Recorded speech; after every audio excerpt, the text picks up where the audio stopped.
जैसे एक झूठ को छुपाने के लिए आदमी 100 झूठ बोलता है, उसी तरीके से एक क्रिमिनल एक क्राइम को छुपाने के लिए 100 क्राइम और करता है। नमस्कार, मैं पीआई रंजीत ठाकुर। आज मैं आपको एक ऐसे ही केस के बारे में बताने जा रहा हूं जहां एक क्राइम को छुपाने के लिए जो किया गया वो किसी भी क्रिमिनल के छक्के छुड़ा दे। और यकीन मानिए, जब ये केस हमारे सामने आया तो हमारी भी रूह कांप गई। ये केस सितंबर 2017 का है, जब मेरी पोस्टिंग गुरुग्राम थाने में थी।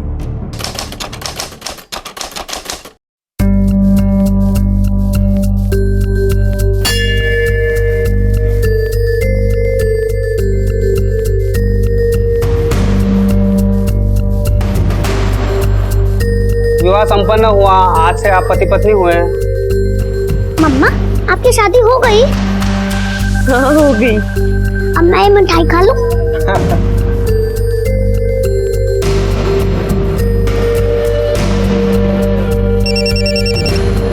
हेलो। हाँ मम्मी, बहुत लंबी उम्र है थारी। अभी थारे को याद कर रही थी और थारा फोन आ गया। अरे रश्मि, कहाँ है तू? और विवान कहाँ है? मम्मी, वो मैं और विवान मोहन के साथ है। मैंने और मोहन ने मंदिर में शादी कर ली है। क्या क्या बोल रही तू? रश्मि, पागल हो गई है क्या? कहाँ है तू? बता मुझे, मैं अभी आती हूँ। मम्मी, अभी मोहन वेट कर रहे हैं, हम लोगों को निकलना है। मैं बाद में फोन करती हूँ, ठीक है? अभी रख रही हूँ फोन। चलो बाय। रश्मि,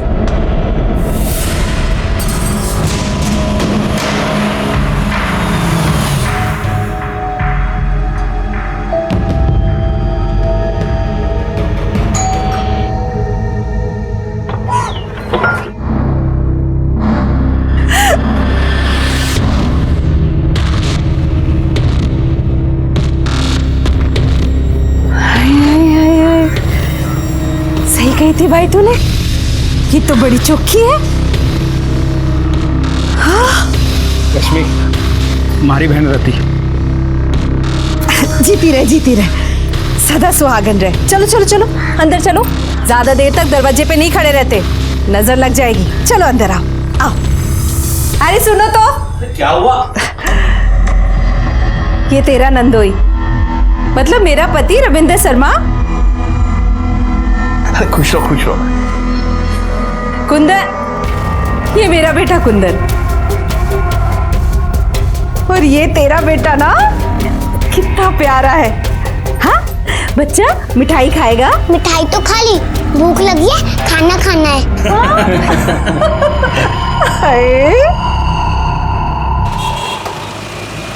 सुबह 6 बजे से लगी हूँ रसोई में। सारा खाना मैंने ही बनाया है। भाई ने ब्याह किया है, दावत तो होनी ही चाहिए। दीदी, मैं परोस देती हूँ। अरे तू बैठ बैठ। आज ही ब्याह करके आई है, काम थोड़ी ना कराऊंगी तुझसे आज। कल से तो सब कुछ तुझे ही करना है। हाँ,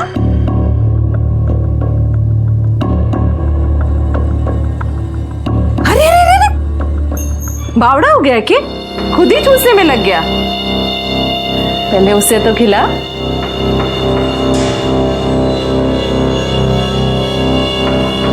मम्मा, आप भी अंकल को खिलाओ ना। अरे अंकल ना है, तेरे पापा है वो।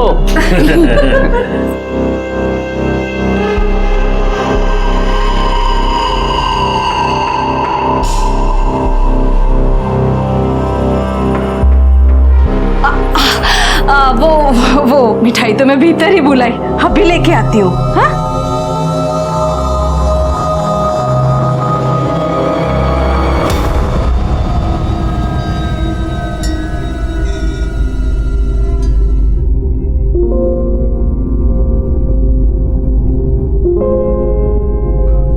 सब कुछ मैंने सजाया है अपने भैया और भाभी के लिए। चुखो है ना? मम्मा, ये कितना सुंदर बेड है, मैं तो इसी पे सोऊंगा। अरे अरे अरे अरे, इधर आ। ये तेरी माँ का कमरा है। तुम तो बड़े हो गए हो, बड़े बच्चे मम्मी के कमरे में नहीं सोते हैं। मैं तुम्हारा बिस्तर बाहर लगा देती हूँ। चल।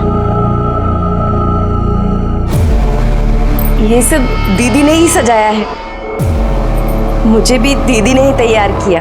अकेले ही सब कुछ कर लिया। चल।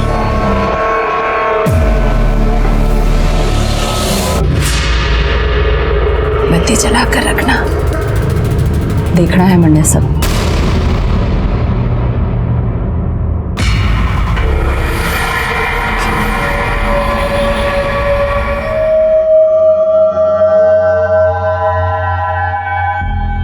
तो खुश है ना? बहुत।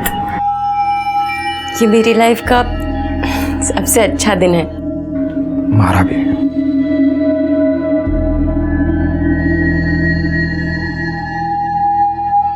बत्ती तो बुझा दो।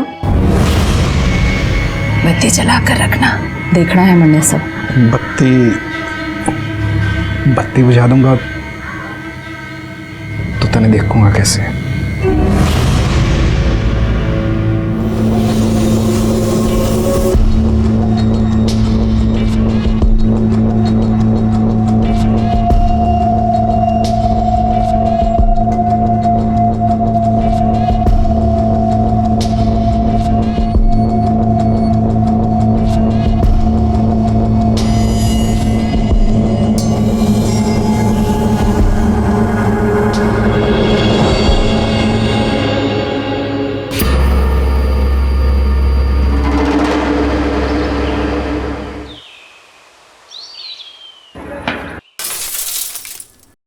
भावना आंटी का कान पड़ गया, भागो।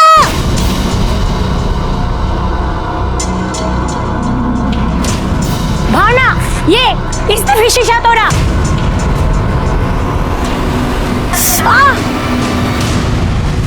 ये कौन है? इसे पहले तो नहीं देखा। अरे वो राना है ना, उसके घर में जो किराएदार है शर्मा, उसका ही बच्चा है ये। कौन? रति का? पर उसका बेटा तो काफी बड़ा है। रति नहीं, रति का भाई मोहन, उसका बच्चा है ये। अरे काय के भाई बहन, कई बार बाइक पे चिपक के बैठते हुए जाते देखा है मैंने उनको। देखा तो मैंने भी है। और जिस तरीके से वो मोहन के साथ रहती है ना, भाई बहन कम कुछ और ज्यादा लगता है। खैर भाड़ में जाइए सब। मेरा जो नुकसान हुआ है ना, मुझे उसकी भरपाई चाहिए। और मेरे हाथ में जो काटा वो भी। चलो।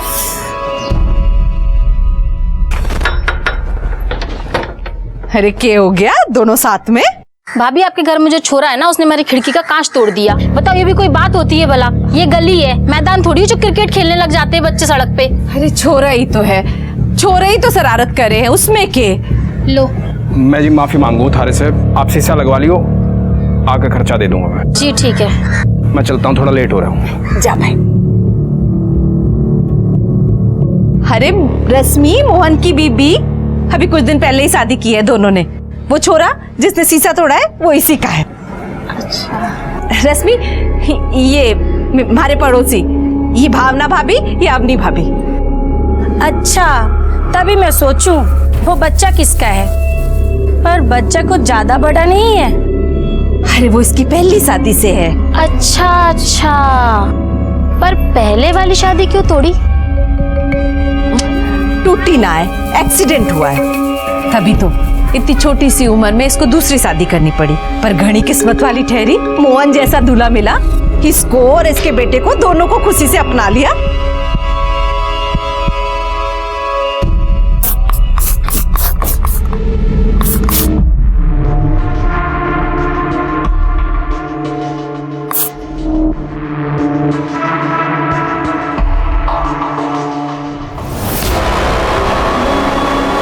दरवाजा खुला रख।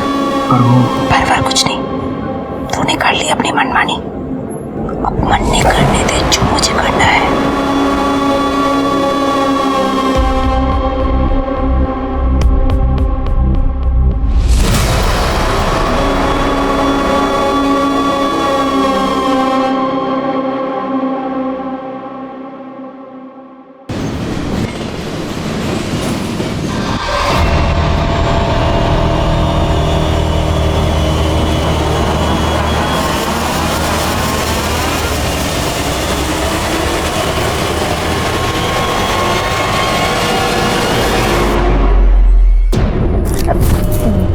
दीदी, आप इस वक्त यहाँ? मैं सोची आज हम तीनों साथ में सोते हैं, मैं, तू और मोहन। ये क्या बोल रहे हो दीदी? आप तो मोहन की दीदी हो। दीदी छोड़ो मुझे।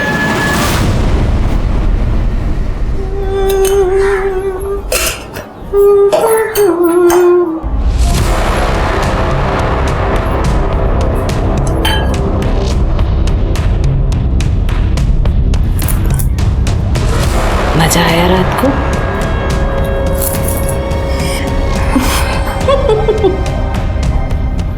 हमारा फोन नहीं दिख रहा कहीं, देखा है? क्या करेगी फोन का? मैं हूं ना मजा कराने के लिए।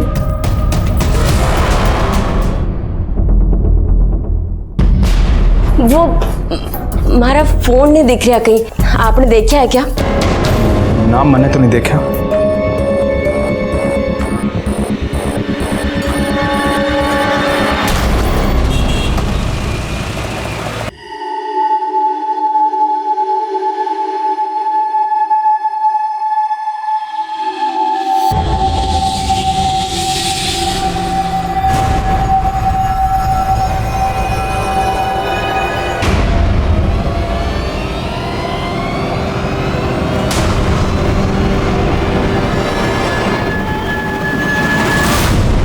तुम रत्ती दीदी से कुछ बोलते क्यों नहीं हो?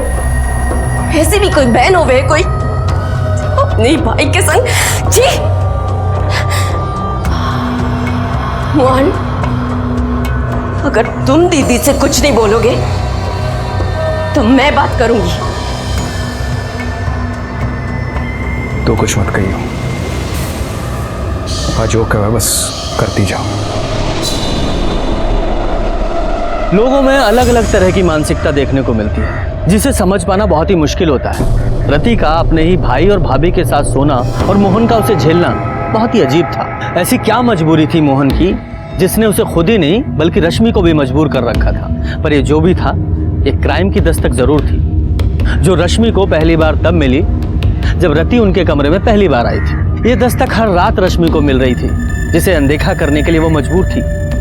पर आखिर एक दिन उसके सब्र का बांध टूट गया। छोड़, अभी हाल जाऊंगी मैं घर छोड़कर, अपने बेटे को भी लेके जाऊंगी, अपने पति को भी लेके जाऊंगी, और जो मैं होने नहीं दूंगी। हाँ, नहीं हो जाऊंगी, तू नहीं जाएगी, मैं नहीं जाएगी, तू छोड़ मुझे। क्यों क्यों भीड़ लगा रखी है? नहीं तमाशा हो रहा है? तू नहीं जाएगी, काम डाल लिया तुमने? चलो अपने घर। बात सुन मेरी, हाँ, चिल्लाने की कोई जरूरत नहीं है। छोड़ मुझे, चिल्लाऊंगी। बहुत हो गया दीदी दीदी, अब तेरा भांडा मैं सबके सामने फोड़ के रहूंगी। नहीं रहना है मुझे तेरे इस घर में। अरे बावड़ी हो गई है क्या? किधर जाएगी? हाँ, तू जाएगी मतलब मेरा भाई भी इधर से जाएगा, और जो मैं होने नहीं दूंगी। हाँ, नहीं हो जाऊंगी, तू नहीं जाएगी, नहीं जाएगी, अभी जाऊंगी मैं। और इतना ही नहीं, जाऊंगी भी और सबको बताऊंगी भी तू कितनी घटिया औरत है। मम्मा, रश्मि, रश्मि, तूने हाथ कैसे उठा दिया इस पे? बहुत हो गया तेरा, बहुत सुन ली तेरी। हम यो घर अभी छोड़ के जाओगे, और दम हो तो रोक के देखो। चल रश्मि, कर पाई, चल बेटा। बैठ।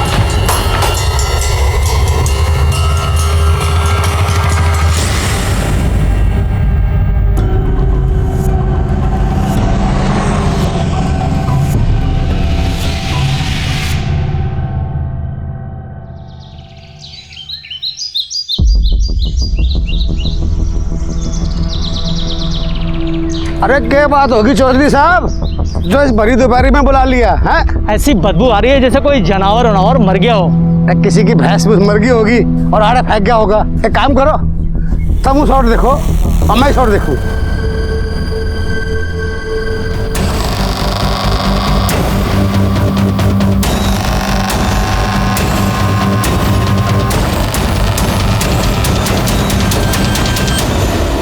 तुम लोग आसपास देखो, बॉडी के और टुकड़े मिलते हैं क्या?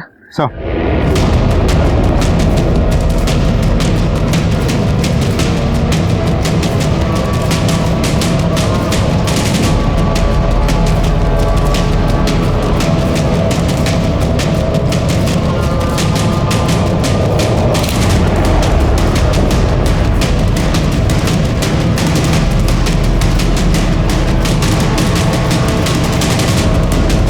सात बोरियों में बॉडी के टोटल 13 टुकड़े मिले। इसे देख के तो लगता है किसी एक ही औरत के बॉडी पार्ट्स हैं। और उधर देखिए सर, राइट हैंड पर ओम का टैटू बना हुआ है। सर चेहरा तो बिल्कुल पूरी तरह से कुचल दिया गया है। लगता नहीं मुझे शिनाख्त होने के कोई चांसेस हैं। और आसपास जाके पूछताछ भी की है मैंने, किसी को कोई आइडिया नहीं है कौन आके बोरिया फेंके जाए। हाँ यार, मैंने भी इन लोगों से पूछा, किसी को कुछ नहीं पता।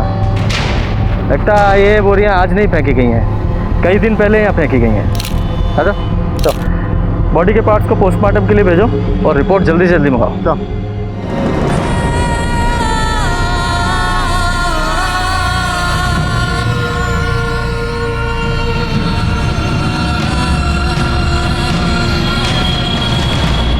अंकल पैसे दो ना, भूख लगी है। चल चल निकल यहाँ से। अंकल प्लीज दो ना, बहुत भूख लगी है। तो भूख लगी है तो काम करना, भीख क्यों मांगता है? काम करने से खाना मिलेगा। खाना भी मिलेगा और पैसा भी मिलेगा, करेगा काम। चल यहाँ। क्या नाम है तेरा? विवान। पहले तो तू इस मोहल्ले में नहीं दिखा, कहाँ से आया? नहीं पता। कैसे आया? पता नहीं। चल आज से तेरा काम शुरू, जा चाय लेके आओ।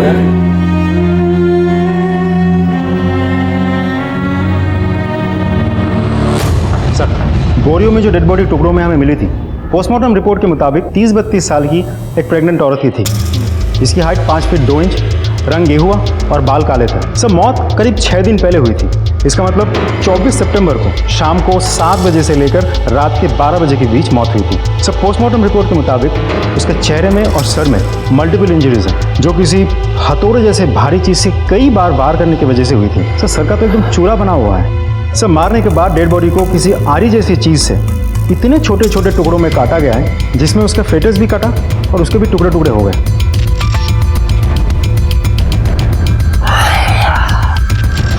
यादव, ये काम किसी इंसान का नहीं हो सकता, बल्कि इंसान की शक्ल में किसी राक्षस का है। और ऐसे राक्षस को तो सजा जरूर मिलनी चाहिए। और इससे पहले हमें इस बॉडी की पहचान करनी होगी।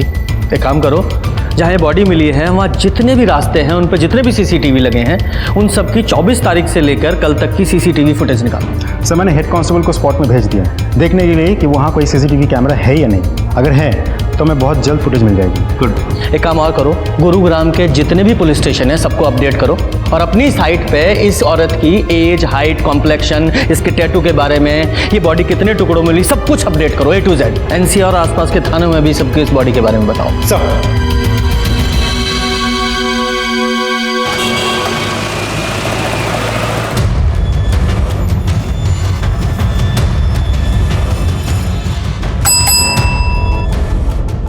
जनाब, गुरुग्राम पुलिस ने एक औरत की डिटेल्स अपलोड की है। मर्डर हुआ है उसका और बॉडी 13 टुकड़ों में मिली है और उसके हाथ पर ओम का टैटू भी है। और मुझे तो लगता है कि औरत वही है जिसकी मिसिंग कंप्लेंट हमारे पास में आई हुई है। सर, महेंद्रगढ़ पुलिस स्टेशन से मेल आया। जिस औरत की डिटेल हमने भेजी थी उससे मैच करती हुई एक औरत की मिसिंग कंप्लेंट भी उन लोगों के वहाँ सितंबर 1 वीक में दर्ज हुई थी। सितंबर 1 वीक? उस औरत का नाम है रश्मि भटनागर और उसके हाथ में भी एक ओम का टैटू है। सर, ये मिसिंग कंप्लेंट उसकी माँ ने दर्ज करवाई थी। यादव, हो सकता है ये औरत वही हो, क्योंकि ये भी सितंबर के पहले हफ्ते में गायब हुई थी और उसका मर्डर 24 सितंबर को हुआ, यानी कि गायब होने के 10-15 दिन तक तो ये जिंदा थी। तो सवाल ये है कि इन दिनों में इसने अपनी माँ से कांटेक्ट क्यों नहीं किया? ये बच्चा कौन है? सर, ये रश्मि का बेटा है। रश्मि और ये दोनों एक ही साथ गायब हुए थे। रश्मि की माँ ने बेटी और नाती दोनों की मिसिंग कंप्लेंट दर्ज करवाई थी एक ही साथ। मतलब बच्चा भी गायब था। अब माँ तो मिल गई है, बच्चा कहाँ है?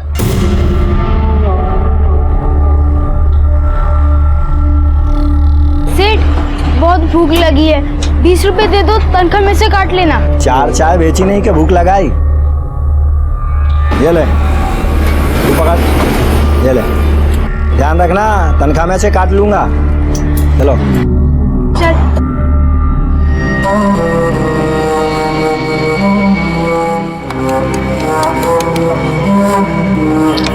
अबे विवान, तू हर दिन किसको फोन करता रहता है? नंबर तो कभी लगता ही नहीं है। मम्मी को, उनका फोन हर वक्त स्विच ऑफ रहता है। अभी तो किसी और को कर लेना, घर में और भी तो लोग होंगे। हैं नानी, पर मुझे नानी का नंबर याद नहीं। सर, आपने जो डिटेल्स अपलोड की थी उससे मैच करते हुए हमारे पास में मिसिंग कंप्लेंट आई हुई थी और हाथ पर ओम का टैटू भी था। हाँ, हाथ में ओम का टैटू गुदवाया था। कहाँ है मेरी रश्मि? सर, ये रश्मि की माँ है। इन्होंने रश्मि और विमान की मिसिंग कंप्लेंट लिखवाई थी। आपने मेरी बेटी को ढूंढा है? भगवान आपका बहुत भला करेगा। माँ जी पानी पीजिए। मैं ठीक हूँ, बस आप मेरी बेटी को बुला दीजिए बस। माँ जी हमें डाउट है कि रश्मि इस दुनिया में नहीं है, उसका मर्डर हो गया है। नहीं,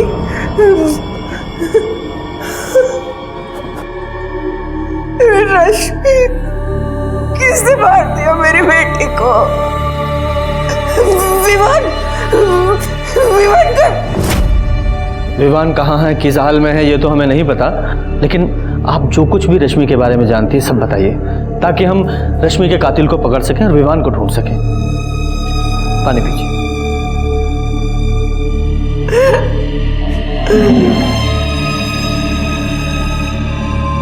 माँ जी बताइए। उसका तो नसीब ही बड़ा था, इतनी सी थी तब बाप का साया उठ गया उसके सर से।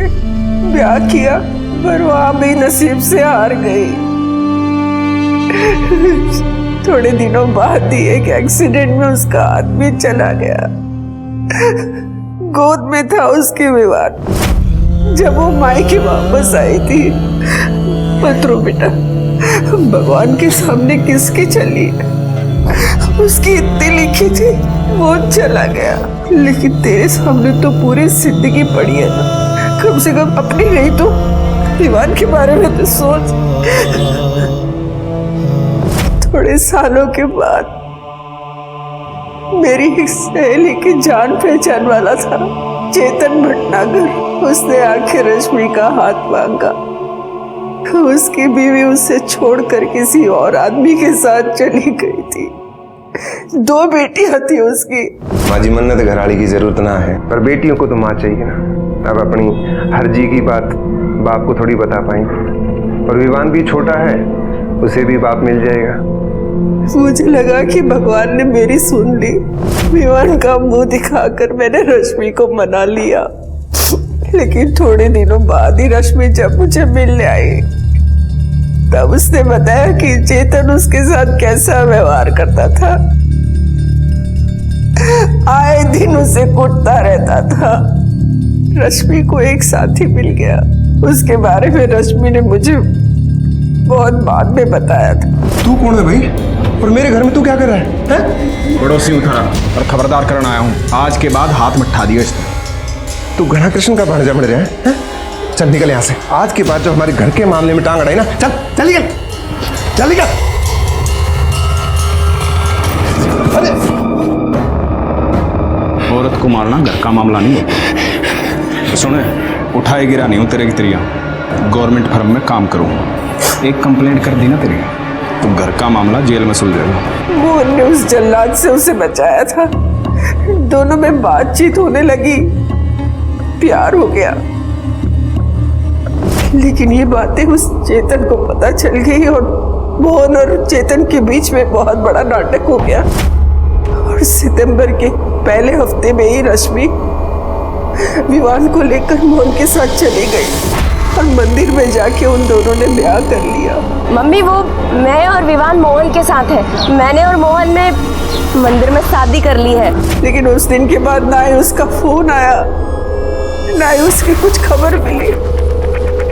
इसीलिए मैं यहाँ रिपोर्ट लिखाने आई थी। सर, हमें जब पता लगा कि रश्मि और विवान के लापता होने में चेतन का हाथ है, तो हमने उससे पूछताछ भी की। मिसिंग ना भाई साहब, भाग गई थी जैसे पहले वाली भागी थी। अब जैसा करेगी वैसा भुगतेगी। मुझे क्या जरूरत है उसे या उसके बेटे को कुछ करने की? अपनी पहली बीवी की भड़ास निकालने के लिए तो उसे जानवरों की तरह मारता था। अब वो तुझे अकेला छोड़ के चली गई है तो कुछ नहीं करेगा। हम इज्जतदार लोग हैं साहब, 2 पैसे की औरत के लिए अपनी इज्जत मिट्टी में नहीं मिला सकता। आप मुझे अगर अरेस्ट करने की सोच कर आए हैं तो आप उसे ले आओ, मैं मार देता हूँ, आप मुझे अरेस्ट कर लेना। सर, हमने दोनों को बहुत तलाश किया, लेकिन उन दोनों का कुछ भी पता नहीं चला अभी तक। टाटी, यादव को रश्मि का फोन नंबर और इस चेतन का एड्रेस लिखवा दो।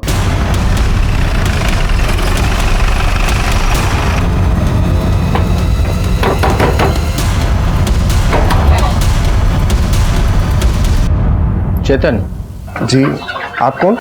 गुरुग्राम पुलिस। तुम इतने यकीन से कैसे कह सकते हो कि रश्मि मोहन के साथ ही गई थी? गई नहीं थी साहब, भागी थी। और इसमें यकीन की क्या बात है? जिस दिन सुबह वो विवान के साथ गायब हुई थी, उसी दिन मोहन ने अपना किराए का घर छोड़कर यहाँ से भागा था। उसके बाद वो वापस नहीं आया। और साहब ये सब बातें आप मुझसे क्यों पूछ रहे हैं? मुझे उसकी माँ ने बताया है, तो आपको भी तो बताया होगा कि उसने भागकर मोहन के साथ शादी कर ली। ढूंढने उड़ने की कोई जरूरत नहीं साहब, कहीं अय्याशी कर रहे होंगे। हम रश्मि को नहीं, उसके कातिल को ढूंढ रहे हैं, और रश्मि का मर्डर हो चुका है। सही है, जैसी करनी वैसी भरनी साहब। उस कमीने के लिए मुझे छोड़ा था ना, अब उसका मन भर गया होगा तो उसे हटा दिया काम से। रश्मि ने यहाँ से जाने के बाद तुमसे कांटेक्ट किया था? नहीं साहब, अगर करती भी तो मैं उसकी एक नहीं सुनता, सीधा बाहर का रास्ता दिखा देता उसे मैं। और विवान का कुछ पता है, वो कहाँ है? नहीं, जिस दिन से वो यहाँ से गए हैं मैंने उनकी शक्ल तक नहीं देखी। देखो, कुछ और जानते हो तो वो भी बता दो, वरना बाद में मौका नहीं मिलेगा। कुछ पता है? क्या हुआ? चाय दे के क्यों नहीं आया? वो बहुत तेज बुखार है ऐसे। चुप कर, काम चोर कहीं के। उठ, निकल यहाँ से। ये बीमारी के बहाने यहाँ नहीं चलेंगे, चल भाग। और आज से दुकान में आने की जरूरत नहीं है। नहीं नहीं अंकल, मुझे मत निकालो, मैं ठीक हूँ। मैं अभी चाय दे के आता हूँ। चल देख आ फिर। हाँ, क्या? अरे मेरे छोटे भाई, मेरे लिए लड़की ढूंढने से अच्छा है तू अपने लिए कोई अच्छी सी नौकरी ढूंढ ले। तेरे सेटल होने से पहले कैसे शादी कर लूँ मैं? हाँ चल, मैं तेरे से बाद में बात करता हूँ। ये लो, हमारे छोटे भाई हमारे लिए बहू ढूंढ रहे हैं। सही तो बोल रहे हैं। अरे ना ना ना, तुम कुछ मत बोलो, तुम तो उसे ही सपोर्ट करोगे। कुछ मत बोलो, काम की बात बताओ। सर, रश्मि के मोबाइल लोकेशन के मुताबिक जिस दिन उसका मर्डर हुआ उस दिन उसका फ़ोन महेंद्रगढ़ में चेतन के घर के पास स्विच ऑफ हुआ। फिर जब हमने बैकडेट में जाके फ़ोन की एक्टिविटीज़ चेक की तो हमें पता चला कि गुरुग्राम सेक्टर 11 से महेंद्रगढ़ की तरफ फ़ोन ट्रैवल किया था। इसका मतलब रश्मि सेक्टर 11 गुरुग्राम से महेंद्रनगर गई और फिर फ़ोन स्विच ऑफ हुआ। यादव, इसके दो कारण हो सकते हैं। पहला ये, या तो चेतन झूठ बोल रहा है, या फिर रश्मि मोहन के साथ सेक्टर 11 में ही कहीं रह रही थी। तुम एक काम करो, सेक्टर 11 जाओ, वहाँ विवान और रश्मि के बारे में पता करो, और मैं इस चेतन की खबर लेता हूँ। कांस्टेबल को बोलो जरा उसे उठाए। सर,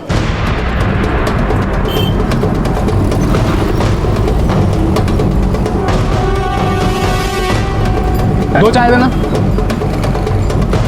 ये ले। विवान,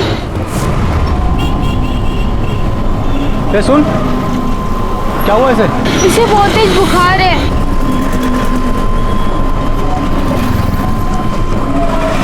बच्चे का फोटो दिखाना जरा।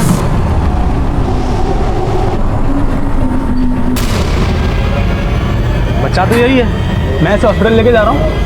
तुम साहब को खबर दो, बच्चा मिल गया। झूठ बोल रहा है तू। रश्मि की मोबाइल लोकेशन से साफ पता चल रहा है जिस दिन उसका मर्डर हुआ वो तुझसे मिलने आई थी। कसम से सर, वो मेरे घर ना आई सर। आई थी, और तूने बदला लेने के लिए उसका खून कर दिया, क्योंकि एक बार उसकी वजह से तेरी बेइज्जती हुई थी ना। और क्या कहा था तूने पीएसआई राठी के सामने? अगर आप लोग मुझे अरेस्ट करने की सोच कर आए हैं तो आप उसे ले आओ, मैं मार देता हूँ, आप मुझे अरेस्ट कर लेना। कहा था कि नहीं? इसलिए जब वो तेरे घर आई तूने उसे मार दिया, फिर उसके टुकड़े टुकड़े किए, बोरी में भरे और फेंक दिया। ना वो मेरे घर आई और ना मैंने ऐसा कुछ किया है सर। आधा किलो कर दो इसका। देखिए जरा, आपने इन दोनों को यहाँ कहीं देखा है? ये रश्मि और इसका बेटा विवान है। हाँ सर, ये दोनों हमारे ही मोहल्ले में रहते हैं, शर्मा जी के मकान में, पर कुछ दिनों से इनको देखा नहीं है। ये शर्मा फैमिली इनके रिलेटिव्स हैं? अब रिलेशन का तो पता नहीं, पर रत्ती मोहन की बहन है, पर रंग ढंग देख के भाई बहन जैसा तो नहीं लगता है। अच्छा, ये लोग रहते कहाँ हैं? मकान नंबर? ये गली से दूसरा मकान। Thank you. अरे उन दोनों के बीच की वो बात तो बता दे। सर सर सर, एक और बात बोलनी है आपको। बोलिए। और ये रश्मि गुरुग्राम के सेक्टर 11 में क्या कर रही थी? ये वहाँ मोहन के साथ रहती थी ना? सर कौन कहाँ क्यों रहता है सर मैं नहीं जानता, मैं महेंद्रगढ़ में रहता हूँ, मैं बस इतना जानता हूँ सर। अच्छा, एक काम करो, इसे ना अंदर डालो और इसकी सेवा पानी करो, सब जान जाएगा, सब बताएगा। सर मैं सच्ची कह रहा हूँ सर मेरी बात का यकीन कीजिए ना सर। क्या कह रहे हो साहब? अरे भाई ये मेरा तो साथ ही रहेगा, और जब भाई साथ रहेगा तो भाभी भी साथ रहेगी। और मन समझ में नहीं आ रहा कि ये सब पूछ क्यों रहे हो? शादी कब की थी उन दोनों ने? 31 अगस्त। सीधा मंदिर से शादी करके घर ही आए थे। मैंने खूब खाना वाना बनाया था साहब। 1-2 हफ्ते हंसी खुशी से रहे, बड़ा अच्छा लगा हमें। ये मोहन रश्मि से शादी करने के बाद उसे आपके घर लेकर क्यों आया? उसे अपने घर क्यों नहीं लेकर गया? सर बात ये है कि मोहन रश्मि और विवान को भगा के लेकर आया था। कुछ दिन चुपके रहना था। उसने पूछी बहन तेरे घर रह जाऊं? मैंने भी बोला तेरा ही घर है भाई, रह जा। तो बस 1-2 हफ्ते चुपचाप अच्छे से रहे। जब मामला ठंडा पड़ गया तो वापस चले गए महेंद्रगढ़। मोहन की कोई फोटो है आपके पास? फोटो? एल्बम वाला फोटो तो ना है साहब, पर हाँ 1 मिनट, ये फोन में रही, ये रही। शेयर। अच्छा, यहाँ से वो दोनों किस डेट को शिफ्ट हुए थे? 10-12 दिन पहले साहब, अब 24-25 को। कैसे गए थे? अरे भाई के पास मोटरसाइकिल है मेरे, मोटरसाइकिल से। जब सब कुछ हंसी खुशी चल रहा था, जाने की जरूरत क्यों आ पड़ी? अरे बताई ना अभी आपको साहब कि मामला ठंडा पड़ गया तो चले गए वो दोनों। वहाँ मामला ठंडा पड़ गया और यहाँ गर्म हो गया है ना? हमें पता चला है कि आप लोगों के बीच बहुत बड़ा झगड़ा हुआ था। किसी ने तो किसी को थप्पड़ मारा था, हाथापाई भी हुई थी। इसके अगले दिन ही वो यहाँ से चले गए।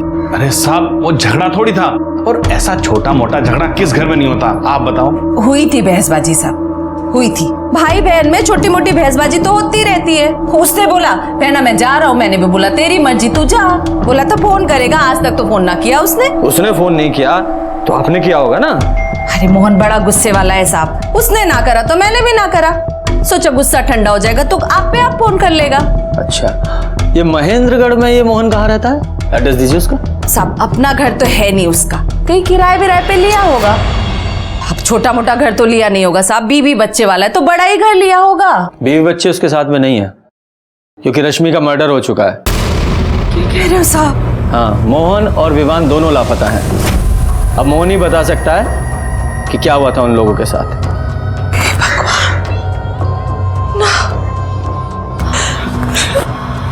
रश्मि का खून हो गया साहब, मोहन ने तो बताया भी नहीं। ऐसा नहीं हो सकता साहब, 10 दिन पहले तक तो सब कुछ ठीक था यहाँ। कितने खुश थे साहब वो दोनों एक दूसरे के साथ। हे भगवान, किसकी नजर लग गई इन सबको। अच्छा, जैसे ही आपको मोहन या विवान की कोई खबर लगे हमें इन्फॉर्म कीजिएगा। जी साहब। क्या हो गया? सर मुझे लगा रति मोहन के लिए जेन्युइनली दुखी है, लेकिन पड़ोसी से पूछताछ करके पता चला कि दोनों के बीच भाई बहन का रिश्ता नहीं था। सर कुछ तो गड़बड़ है। हाँ, पड़ोसी क्या ठीक ही कह रहे हैं ज़्यादा, क्योंकि इतनी प्यारी बहन को इतने प्यारे भाई की कोई खबर ही नहीं है। इस शर्मा फैमिली की कुंडली निकालो, खासकर इस रति की। और हाँ, ये मोहन का फोटो भी सर्कुलेट करो और उसकी बाइक का भी पता लगाओ। सर। जनाब, आरटीओ से पता चला है कि मोटरसाइकिल मोहन के नाम पर रजिस्टर्ड थी और एड्रेस मोहन की बहन रति के घर का है, पर बाइक अभी तक बरामद नहीं हो पाई है। जनाब, मोहन का फोन भी चेतन के घर के आसपास ही स्विच ऑफ हुआ था। ये देखिए सर। यादव, अगर रश्मि का और मोहन का फोन ये चेतन के घर के पास स्विच ऑफ हुआ है और रति के बयान के मुताबिक ये तीनों महेंद्रगढ़ के लिए 24 तारीख को निकले थे, और इन सब कांड में अगर चेतन का हाथ है तो मोहन की बाइक महेंद्रगढ़ में ही कहीं आसपास मिलनी चाहिए। सर ऐसा भी तो हो सकता है कि दूर कहीं जाके उसने बाइक को ठिकाने लगा दी हो। हाँ, पर जहाँ भी ठिकाने लगाया वहाँ मिलनी तो चाहिए ना। यादव, एक काम करो, ये मोहन की बाइक का रजिस्ट्रेशन नंबर एनसीआर और आसपास के स्टेट में फैला दो, हो सकता है कोई क्लू मिले। सर, जब ये केस शुरू हुआ तो बहुत टेंशन थी। इतने सारे टुकड़ों में मिली बिना चेहरे वाली बॉडी की आखिर पहचान कैसे होगी? और पहचान हुई, विमान भी मिला, जो बेचारा हॉस्पिटल में बीमार पड़ा था। एक एक करके केस की परतें खुल रही थी, पर कुछ पुख्ता सबूत हाथ नहीं लग रहे थे। मोहन गायब था और उसकी बाइक चेतन के घर के पास मिली, पर तभी विवान को होश आया, मानो हमारे केस को होश आ गया। मम्मी कहाँ है? मुझे गलत के वजह से नहीं। हाँ बेटा, आप पहले थोड़ा सा स्ट्रांग हो जाओ, है ना, तब उनको बुलाते हैं। आपको ऐसे बीमार देखेंगी तो उनको अच्छा नहीं लगेगा ना? हाँ? अच्छा एक बात बताओ, जहाँ से आपको पुलिस अंकल लेकर आए थे, मतलब वो मार्केट, वो रोड, वहाँ आप कैसे पहुँचे?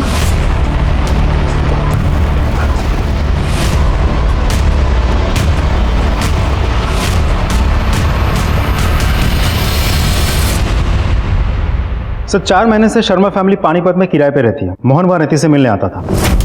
सर रति का कोई छोटा भाई है ही नहीं, एक बड़ा भाई है जिसका नाम है सिद्धार्थ और वो कोलकाता में रहता है। सर रति के माँ बाप पहले ही मर चुके हैं। जब पानीपत के उस ओनर से बात हुई तो पता चला कि रति और मोहन के बीच कभी भाई बहन का रिश्ता था ही नहीं, नाजायज संबंध थे, और इसी कारण की वजह से उस ओनर ने उन दोनों को घर से निकाल दिया था। हो सकता है यादव, ये हो सकता है क्योंकि रति के पानीपत से गुरुग्राम शिफ्ट होने के कुछ दिनों बाद ही मोहन ने रति के घर आना जाना शुरू कर दिया था।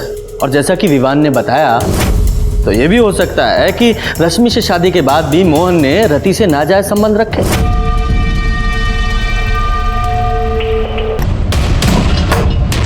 तूने हाथ कैसे उठा दिया इस पे? हम यो घर अभी छोड़ के जाओगे।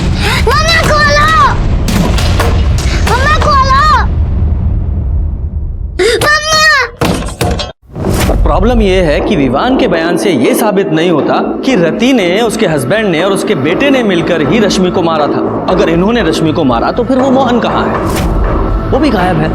कहीं मोहन का भी तो इस सब में हाथ नहीं है। और फिर रश्मि और मोहन दोनों के फोन लोकेशन वहाँ महेंद्रगढ़ में चेतन के घर के पास मिले, यहाँ तक कि मोहन की बाइक भी उसके घर के पास ही मिली है। और ये रश्मि की बॉडी वहाँ महेंद्रगढ़ में नहीं, यहाँ गुरुग्राम में मिली। तो क्या ये तीनों रश्मि को वापस यहाँ गुरुग्राम में लेकर आए, फिर से मारा? कुछ तो मिसिंग है, कहीं क्या हो सकता है? जनाब, मैंने शर्मा फैमिली का रश्मि के मर्डर वाले सप्ताह का कॉल रिकॉर्ड चेक किया, जिसमें पता चला कि रति का बेटा कुंदन मर्डर वाली रात मोंटी अरोरा नाम के एक लड़के से एक नहीं 3 बार बात किया है। और फोन की मूवमेंट चेक की तो शाम 8 बजे, रात 10 बजे और सुबह 6 बजे मोंटी के घर पे गया। बुलाओ सर। हाँ सर, कुंदन का फोन आया था, उसको आरी मशीन की ज़रूरत थी, वही लेने आया था। फिर रात दोबारा उसका कॉल आया, कह रहा था उसको वैन की ज़रूरत है, उसको फर्नीचर काट के दिल्ली भिजवाना था। फिर रात 10 बजे वो आया, गाड़ी लेके चला गया। अगले दिन सुबह 6 बजे गाड़ी आरी सब वापस करके चला गया। तो ये आरी और वैन मतलब तुम्हारी गाड़ी कहाँ है? तुम्हारे घर पे? हाँ जी सर, घर पे। ये आरी जी साथ लेके जाओ और ये आरी और गाड़ी दोनों सीज करो और फॉरेंसिक भेजो। सर मतलब शर्मा फैमिली ने रश्मि का मर्डर और टुकड़े अपने ही घर में किए हैं? शायद। यादव, अगर उसके टुकड़े भी घर में ही किए गए हैं तो कंफर्म है कि बाथरूम में किए होंगे, क्योंकि एक तो बाथरूम से आवाज़ बाहर नहीं जाएगी, ऊपर से ब्लड साफ करने में भी आसानी होगी। यादव, एक काम करो, इस शर्मा फैमिली के घर को ना अच्छे से और स्पेशली बाथरूम को अल्ट्रावायलेट ट्रीटमेंट दो। हो सकता है वह रश्मि के ब्लड स्पॉट्स में है।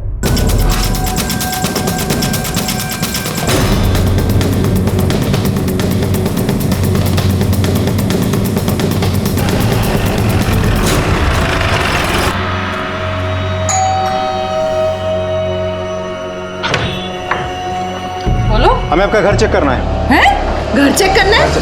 मतलब अरे ये तो जबरदस्ती है साहब। एक तो हमारे भाई को ढूंढ नहीं पा रहे, ऊपर से ये सब करके ऐसा दिखा रहे जैसे रश्मि को हमने मारा है। मैडम शांति रखिए, हमें अपना काम करने दीजिए। अरे इंस्पेक्टर साहब, घर के सारे मेंबर्स उस तरफ जाइए। अरे ये तो चलिए। जबरदस्ती है ना साहब। अरे ऐसे कैसे घर चेक कर रहा है? अरे छोड़ो हमको। बाथरूम किस तरफ है? अरे बाथरूम तो उधर है, लेकिन बाथरूम में क्या करोगे?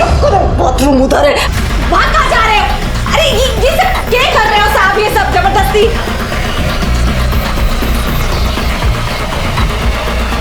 सर ये देखिए, सैंपल कलेक्ट कर रहा हूँ। मुझे जल्द से जल्द फॉरेंसिक रिपोर्ट चाहिए। गाड़ी में बिठाओ तीनों को। अरे गाड़ी में चलिए। अरे हमने ना कुछ नहीं किया भाई। जनाब, ये रिपोर्ट्स। यादव सर, ये जो रति के घर में ब्लड मिला है ये तो रश्मि के डीएनए से मैच होता है। इसका मतलब ये हुआ कि रश्मि के टुकड़े बाथरूम में ले जाके किए गए। और ये है कार के ब्लड रिपोर्ट। ये जो मोंटी की वैन में 2 ब्लड ग्रुप मिले हैं, इसमें से एक रश्मि के ब्लड ग्रुप से मैच होता है। इसका मतलब ये हुआ कि रश्मि की लाश ठिकाने लगाने के लिए मोंटी की वैन का इस्तेमाल हुआ है। और ये दूसरा ब्लड किसका है? अब तुम्हारा भाई बहन का नाटक हो गया खत्म। विवान ने सब बता दिया। और तुम्हारे बाथरूम से और मोंटी की गाड़ी से रश्मि के खून के निशान मिले हैं। सच सच बता दो, रश्मि के साथ क्या किया, कैसे मारा उसे? मैं ना मारना चाहती थी उसे, पर क्या करती, मोहन ने हाथ उठा दिया था मेरे पे। हम यो घर अभी छोड़ के जाओगे। और शाम को बैग लेकर घर से जाने लगा। मोहन, क्या है ये सब? हाँ? और मैं कहीं नहीं जाने दूंगी तुझे। उसका मेरी से शादी करने के लिए बोला तो इसका मतलब ये नहीं कि तू कुछ भी मनमानी करेगा। करूंगा। कहीं नहीं जाएगा। अरे क्या नहीं किया तेरे वास्ते? शादी की उससे ताकि लोगों को हम पे शक ना हो। और आज उसी के साथ तू भाग के जाएगा। मजबूर कर दिया तूने। मैं एक रात भी आराम से नहीं रहने दिया। बहुत उतावली हो रही है। तू अंदर जा, मैं भी आई। हाँ अरे खुश कर देता तूने। मैं पैसे दे रहा था ना तेरे शौक पूरे करने ही, पर ना सब कुछ चाहिए, ये भी चाहिए, ये भी चाहिए। गंद मचा दिया इस घर में। तू इसकी वजह से बात सुना रहा है ना मुझे। आज मैं इसे छोड़ूंगी। छोड़। फिर ये इसने कुंदन ने एक सलाह दी।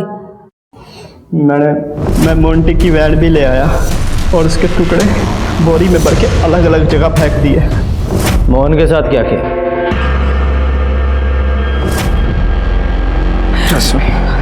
मोहन तू ठीक है ना? ठीक तो है ना तू? रश्मि एकदम ठीक है, एकदम ठीक। ले पानी पी ले।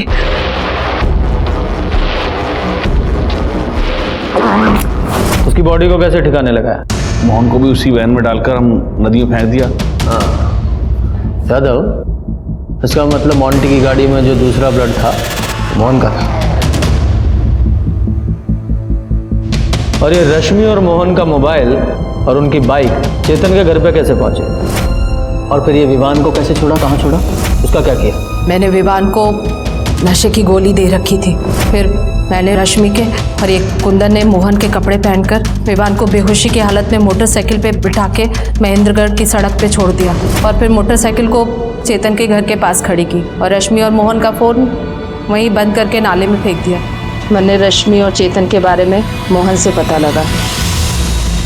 प्यार दुनिया की सबसे सुंदर चीज है, चाहे वो किसी के बीच में भी हो, माँ बाप, भाई बहन, पति पत्नी, चाहे फिर दोस्ती क्यों ना हो। लेकिन रति और मोहन ने इस रिश्ते का भी दुरुपयोग किया। जिस दिन से इन दोनों का नाजायज रिश्ता शुरू हुआ, क्राइम ने तभी से दस्तक देनी शुरू कर दी थी और ये दस्तक बार बार मिल रही थी। रति, मोहन और रश्मि तीनों को ये दस्तक मिली, लेकिन जब तक एहसास होता तब तक बहुत देर हो चुकी थी और इस लापरवाही का भुगतान मोहन और रश्मि को अपनी जान देकर चुकाना पड़ा। बेचारा विवान इसमें बेकार में पिस गया। इसलिए जब भी कोई अनैतिक सी इच्छा मन में जन्म ले, आपको सतर्क हो जाना चाहिए और उस दस्तक को सुनते हुए उससे दूरी बना लेनी चाहिए। हमारे आज के एपिसोड की दूसरी कहानी।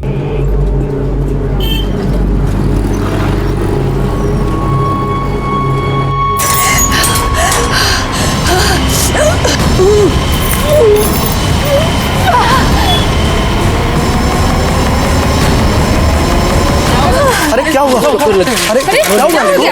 अरे कुछ तो बोलिए। देखो क्या हुआ? नीचे पड़ी। अरे देखो ना, अरे देखो क्या हुआ इसको? अरे ये इशारा कर रही है घर की तरफ।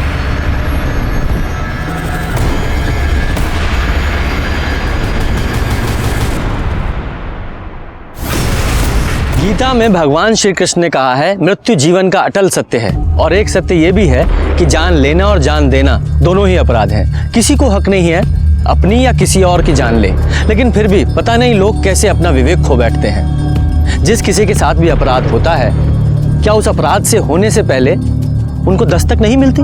मिलती है। अपराध होने से पहले दस्तक जरूर देता है, जिसे लोग अनसुनी कर देते हैं। ये केस तब का है जब मैं उत्तर प्रदेश के गाजियाबाद में पोस्टेड था। एक पूरे परिवार को जहर दिया गया था। साहब मैंने ही आपको फोन किया था। क्या हुआ है? ये देखिए श्रीवास्तव जी का घर है। लगता है किसी ने उनके पूरे परिवार को जहर दे दिया है। 3 लोग तो मर चुके हैं साहब, पर 3 लोगों की सांसें चल रही थी। कौन से हॉस्पिटल में भेजा है? साहब MGN अस्पताल। और साहब जो 3 लोग मर चुके हैं उनकी लाश अंदर ही पड़ी है। मिश्रा सर, हॉस्पिटल में फोन लगाओ। सबसे पहले हम उनसे बात करेंगे, कोई और नहीं। और उनसे कहो कि तीनों को अलग अलग रखे, आपस में बात ना करने दें। Okay sir. ठीक से चेक करो, देखो कोई जिंदा है क्या। सर नहीं सर, सब मर चुके हैं। क्या हो रहा है? हाँ, यहाँ कोई कीर्तन चल रहा है जो आप लोग मंजीरा बजाने आ गए हो? बाहर निकालो सबको। चलिए बाहर निकालिए। 1 2 3।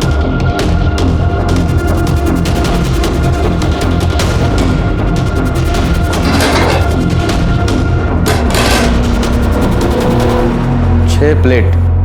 यादव, पूरा परिवार खाना खाने के लिए बैठा था, जिसमें से 3 की मौत हो गई और 3 हॉस्पिटल में। सर मुझे तो ये सुसाइड का मामला लगता है। घर में कोई प्रॉब्लम चल रही होगी, सारे मेंबर्स एक साथ जहर खा के मर गए। क्यों, मर्डर भी तो हो सकता है किसी को इस फैमिली से प्रॉब्लम हो, उसने बिरयानी में जहर मिलाया, इन लोगों को खिला दिया। मिश्रा सर, इस बिरयानी को फॉरेंसिक के लिए भेजो और देखो इसमें जहर है या नहीं, और जहर है तो कौन सा है। फोटोग्राफर बुलवाओ और फिंगरप्रिंट्स के लिए फॉरेंसिक वाले को। पूरे घर की तलाशी लो। Okay sir. यादव सर, आसपास के लोगों से पता करो, देखो कि क्या चल रहा था इस फैमिली में। सर।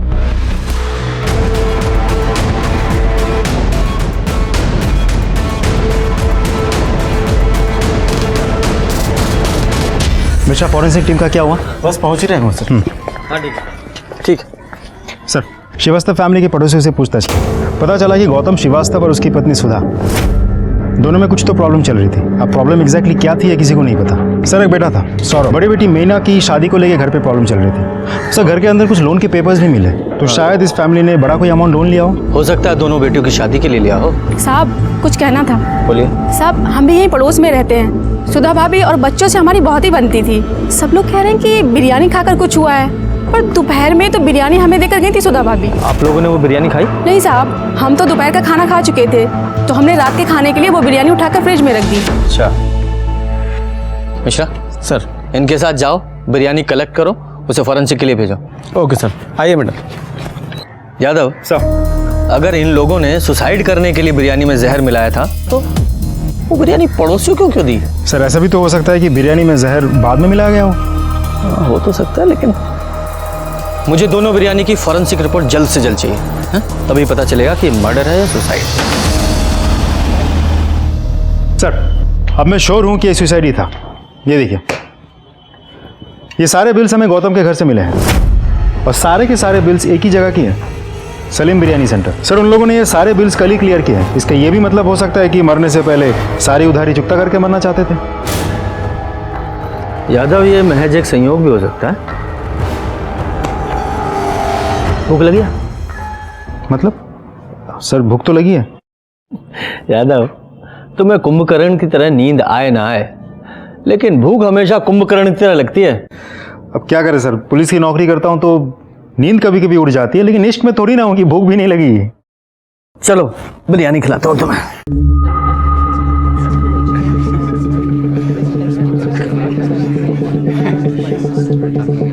यादव सर, बिरयानी अच्छी थी ना? मजा आ गया। कितना हुआ? छोटू, इनका 100 रुपये साहब। 100 रुपये साहब। ये लो। आपकी बिरयानी ना एकदम A1 है। माँ के हाथ की बिरयानी की याद आ गई। अन्नपूर्णा का अवतार है आपके यहाँ तो। शुक्रिया शुक्रिया। आपकी बिरयानी के चर्चे तो हर जगह चल रहे हैं जी। अरे पास में एक फैमिली रहती है ना, कौन सी? अरे वो श्रीवास्तव फैमिली। हाँ, श्रीवास्तव फैमिली। सुना है उनकी बिरयानी में जहर था। जहर वाली बिरयानी का पार्सल आपके यहाँ से गया? हाँ? नहीं, ऐसा सुना है, मतलब वो बिरयानी तो आपके यहाँ से गई थी ना? देखो भाई साहब, यहाँ से रोज 200 पार्सल बिरयानी जाती है, अब कहाँ कहाँ याद रखेंगे। हाँ, ये बात भी सही है। हमारा ऑफिस यहीं पास में है। आप ऐसा कीजिए, एक पार्सल रोज हमारे लिए भिजवा दीजिए, एक खाता हमारा भी खोल लीजिए, महीने के आखिर में हिसाब कर दिए करेंगे। अरे भाई साहब, ये देखिए।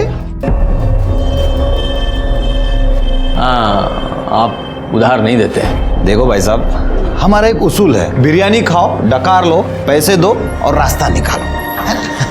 अगर मैं सबको अगर ऐसे उधार देते रहूंगा तो एक दिन इस होटल को ताला लग जाएगा। ये भी सही कह रहे हैं आप। चलिए।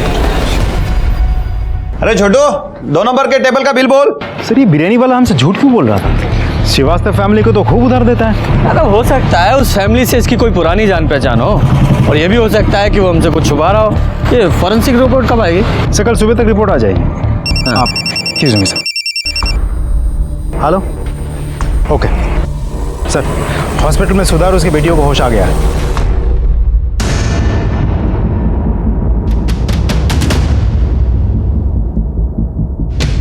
ये लोग कौन है? साहब, ये शिव है, दिव्या और मीना के मामा, और ये इनके दोस्त ब्रजेश हैं। दोपहर से दोनों हैं, पर इनको इनकी बहन सुधा से कोई मिलने ही नहीं दे रहा है। ठीक है, पहले हम मिल लेते हैं, फिर आप लोग मिलिएगा। और आप लोग पुलिस।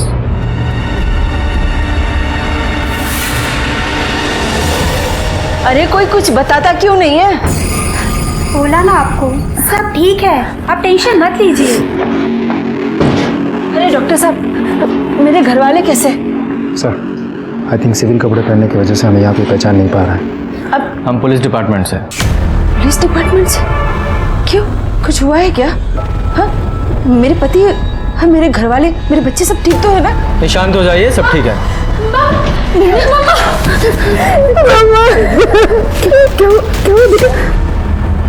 यादव, मैंने कहा था ना कि मेरी पूछताछ से पहले फैमिली आपस में नहीं मिलनी चाहिए। नशा मैंने बोला। साहब मैंने कहा था, पर ये हॉस्पिटल वैसा ही है, यहाँ सबकी अपनी मनमानी चलती, कोई कुछ समझने को तैयार ही नहीं। आप कौन हैं? मैं इनकी बेटी मीना। बेटा, ये पुलिस वाले हैं। पुलिस? आप लोगों के घर में कोई टेंशन चल रही थी? नहीं तो फिर ये आत्महत्या का क्या नाटक है? ये सबने मिलकर प्लान किया था या आप में से किसी एक ने सबको मारने के इस महान कार्य का बीड़ा अपने कंधों पे उठाया था? लेकिन साहब, हम आत्महत्या क्यों करेंगे? सर ऐसा कुछ नहीं हुआ था। तो फिर आप लोगों के खाने में जहर कहाँ से आया? आप लोगों ने खुद से जहर खाया था या किसी ने खिलाया था आप लोगों को? भला हम जहर क्यों खाएंगे? शायद आपके सर पे बहुत लोन था इसलिए। लेकिन सर वो लोन तो पापा ने अपने बिजनेस के लिए लिया था। तो शायद आपकी शादी की टेंशन होगी इसलिए। हमारी शादी की टेंशन होती तो हमारी पसंद।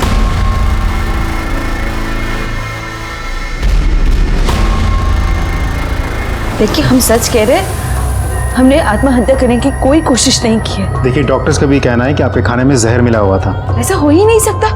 अरे वो बिरयानी तो सलीम साहब के होटल से आई थी। सलीम साहब? हमारा मतलब है सलीम के यहाँ से। ठीक है,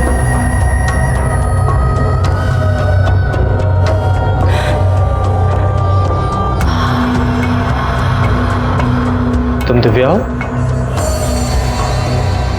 माँ से मिलना है? जाओ मिल लो।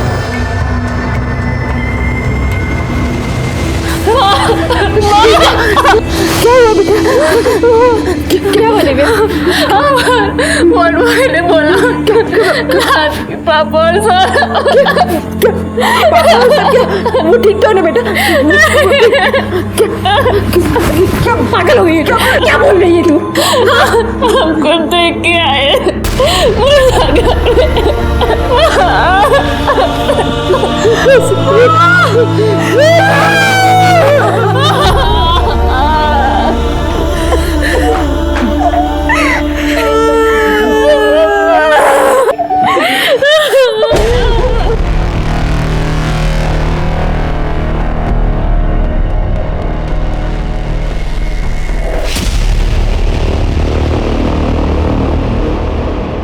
सर कमाल है, एक मामूली बिरयानी वाले को घर की औरत साहब करके बुलाती है। और वो बिरयानी वाला भी सिर्फ उसी औरत को उधार देता है।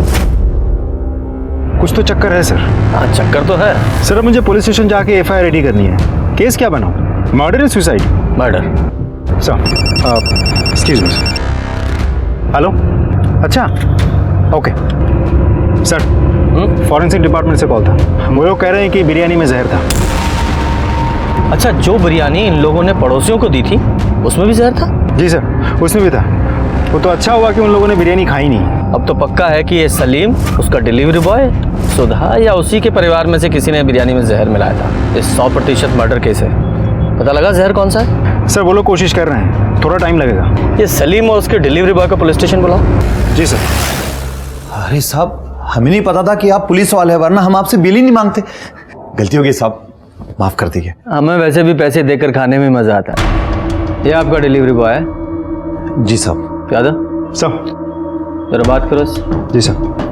छोटू साहब, जो भी पूछे ना उसका सही सही जवाब देना, हाँ? समझे ना? चलो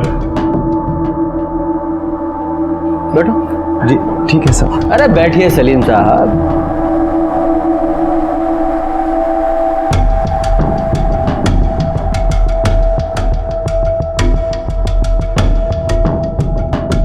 ये लीजिए, पानी पीजिए। शुक्रिया साहब। भेजा समझते हैं आप सलीम साहब? जी बिल्कुल बिल्कुल। देखिए, हमारे भेजे में 73% पानी होता है, 73%। और जब शरीर में पानी की कमी हो जाती है तो ये भेजा उल्टी सीधी हरकतें करने लगता है ना? इसलिए पहले पानी पीजिए।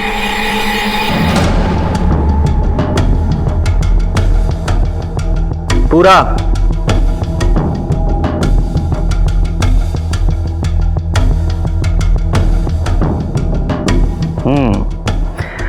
अब देखना कितने अच्छे से काम करेगा आपका भेजा। तो बताइए, जब आपकी दुकान में उधार नहीं दिया जाता तो सुधा श्रीवास्तव को कैसे उधार दिया जाता था? नहीं साहब, और किसी को उधार नहीं देते थे, वो बस भाभी जी के घर ही उधार खाता चलता था। ये भाभी जी कौन? सुधा भाभी। सिर्फ उन्हें ही क्यों? अरे साहब, किसी जरूरतमंद की मदद करना आजकल गुनाह हो गया है साहब। बहुत पुराने ताल्लुकात है उनसे। शोहर के कभी कभार पैसे आने में थोड़ी सी देर हो जाती थी, इसलिए हम उधार दे दिया करते थे। सब इसमें क्या बात होगी साहब? तो तुम बताओ क्या बात हो गई? तुम्हारी कोई दुश्मनी थी? बिरयानी में जहर कैसे मिला दिया? मुझे नहीं पता साहब, मैं तो हमेशा की तरह पार्सल दरवाजे पे रख के घंटी बजा के वहाँ से चला आया। कितने बजे गए थे तुम? 1:40 के करीब साहब। इतने पक्के से याद है? वो डांट पड़ी थी ना साहब, तो याद तो रह गई। इधर यहाँ पास जाने के लिए तुझे 15 मिनट लगते हैं, बाकी का पार्सल तेरा अब्बा जाके देगा। नहीं साहब, मैं दूंगा ना। हाँ तो उठा और निकल। तुम्हें देरी क्यों हो गई थी?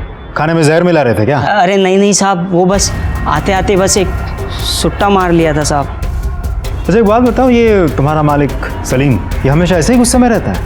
नहीं साहब, जब पहले भाभी जी वो सुधा भाभी आती थी ऑर्डर देने, तब सलीम भाई को इतना गुस्सा नहीं आता था। सलीम जी। सुधा जी आप कैसे हैं आप? बहुत अच्छे, आप कैसी हैं? अरे छोटू, अरे कब से टेबल घिस रहा है? हाँ, ये तुम्हारी किस्मत नहीं जो चमक जाएगी। जाओ जाओ अंदर जाके काम करो, जाओ।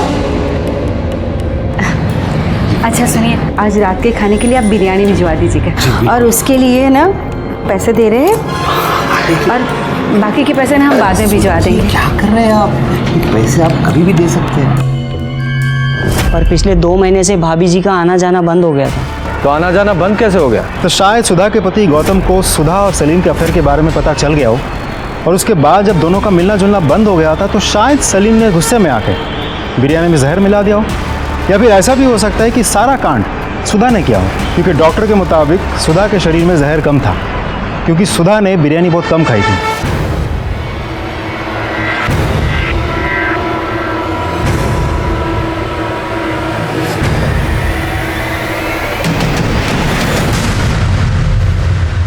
सिर्फ चाय? सिर्फ चाय? अगली बार जब भी चाय लेकर आओ, चाय के साथ एक गिलास पानी होना चाहिए। चाय पीने से पहले एक गिलास पानी पीने से कभी एसिडिटी नहीं होती, समझे? जाओ पानी लेकर आओ। सॉरी सर, तुरंत लाता हूं। Sir, forensic report. एक और न्यूज़ है सर। हाँ। हॉस्पिटल में किसी ने सुधा को मारने की कोशिश की। क्या? कैसे? सर, सुधा को ग्लूकोज चढ़ाया जा रहा था। हाँ। किसी ने उसकी स्पीड बढ़ा दी। स्पीड इतनी ज़्यादा बढ़ गई थी कि उसके नर्व्स डैमेज हो सकते थे, और इसकी वजह से उसको हार्ट अटैक भी आ सकता था। तो सही टाइम पे नर्स आ गई और उसने उसको बचा लिया। हॉस्पिटल में और कौन कौन था? सर, मीना और दिव्या, लेकिन उन दोनों को भी नींद की दवाई देकर सुलाया गया था। सर, शिव और उसका दोस्त ब्रिजेश वो दोनों वेटिंग एरिया में थे। सुधा को दोबारा मारने की कोशिश कौन कर सकता है? सच बताऊं, उस समय तक सबसे ज्यादा शक मुझे सुधा पर ही था, लेकिन जब हॉस्पिटल में उसे मारने की कोशिश की गई तो ये साफ हो गया कि इससे उसका कोई लेना देना नहीं है। असल में कोई और ही था जो पूरे परिवार को मारना चाहता था। मैंने हॉस्पिटल में जाकर भी पता करने की कोशिश की, लेकिन उस हॉस्पिटल की हालत ऐसी थी, वहां का सीसीटीवी तक काम नहीं कर रहा था। बाकी जगह भी पूछताछ की पर कुछ पता नहीं लगा। नर्स और डॉक्टर ने भी कुछ नहीं देखा था। कातिल ने जैसे अपने राज के ऊपर गांठ बांध ली थी, लेकिन मैंने भी ठान लिया था, धीरे धीरे ही सही ये गांठ में खोल कर रहूंगा। साहब, इन लोगों ने आत्महत्या क्यों की, कुछ पता चला? आपको जानकारी लेने की बहुत उत्सुकता है? ज्यादा ज्ञान चाहिए तो रामायण और महाभारत पढ़िए। जाइए।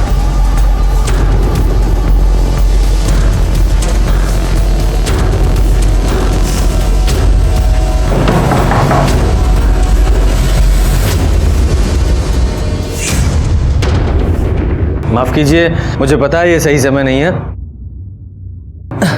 लेकिन मुझे आपसे कुछ सवाल करना है। उस दिन सलीम का डिलीवरी बॉय बिरयानी बाहर ही रख के चला गया था ना? बाकी घर के लोग कहाँ थे? हम और मीना किचन में थे।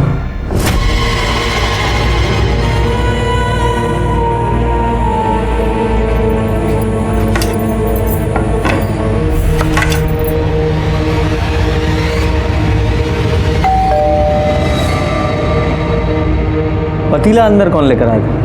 हम लाए थे। दिव्या, वो बिरयानी अंदर ले आ तो। क्या माँ, सौरभ को कोई काम बोलो ना, सारे काम हम ही करें, हम नौकर हैं क्या? अरे जाना यार, औरतों के काम मर्द नहीं करते, लेके आ चल। बड़ा आया मर्द। अच्छा एक बात बताइए, बिरयानी मंगवाई किसने थी? जी हमने मंगवाई थी, हमें जॉब में इंक्रीमेंट मिला था। आप नौकरी करती है? जी हमने एमएससी की है, 1 साल से हम पैथोलॉजी लैब में काम कर रहे हैं। आप भी नौकरी करती हैं? नहीं साहब, ये तो अभी पढ़ाई करती है और अभी इसकी परीक्षा भी होने वाली है। बेटा जाओ अंदर जाके पढ़ाई करो।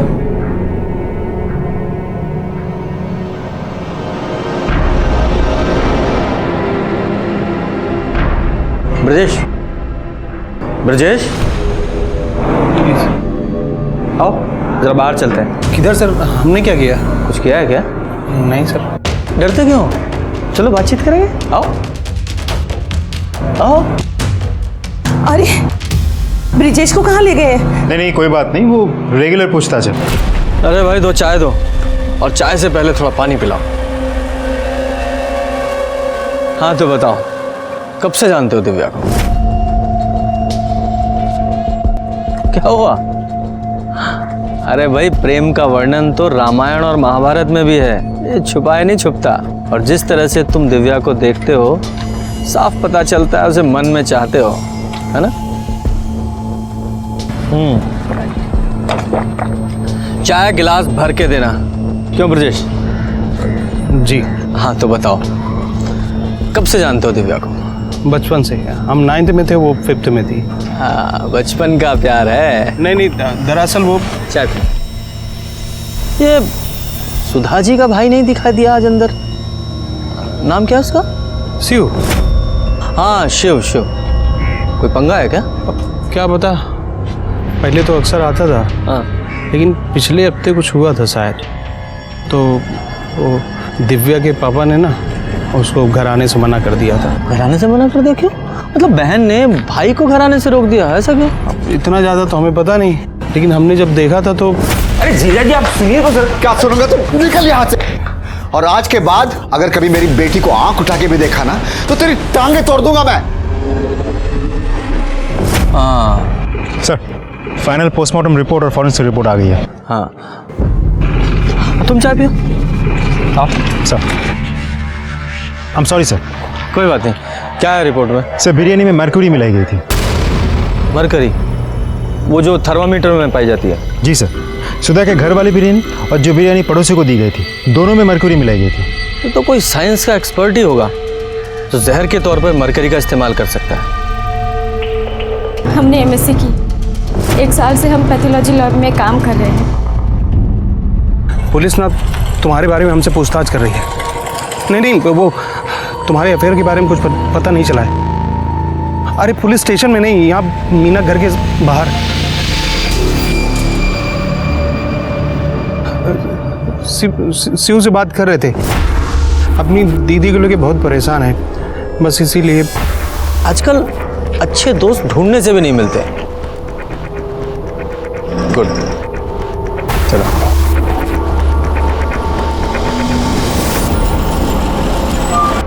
सर मैंने फॉरेंसिक डिपार्टमेंट से पूछा, इतने लोगों को मारने के लिए कम से कम 150 से 200 ml मरक्यूरी की ज़रूरत पड़ती है, और आमतौर पे एक थर्मोमीटर में करीब 5 ml मरक्यूरी होती है। इसका ये मतलब निकला कि कम से कम 35 से 40 थर्मोमीटर तोड़ के मरक्यूरी निकाली गई होगी। यादव, ये मीना की लैब में पता करो और वहाँ के थर्मोमीटर का स्टॉक भी चेक करो। सारे केमिस्ट पे भी पता करो कि एक साथ इतने थर्मोमीटर किसने खरीदे। जितने भी सीसीटीवी हैं सबकी फुटेज चेक कराओ। वैसे मर्क्यूरी को खाने में मिलाकर मारने का आइडिया बहुत यूनिक है ना? वो तो है सर।